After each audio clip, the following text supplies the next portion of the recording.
Hello, friends. Welcome to Creative Medicine. In this lecture, we will learn about Then we have BRCA2. BRCA2 is present on chromosome. It is present on chromosome 13.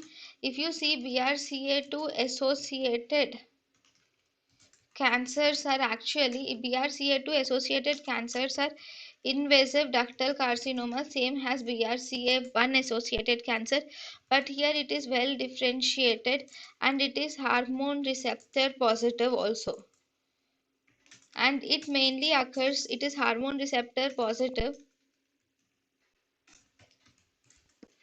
It occurs at an early age of onset, and in most of the cases it is bilateral. Then it is also associated with other cancers like ovarian carcinoma,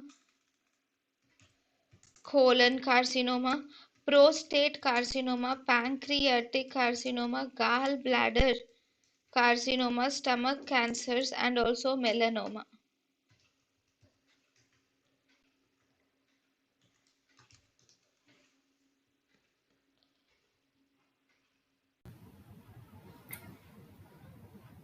thank you and thank you for watching.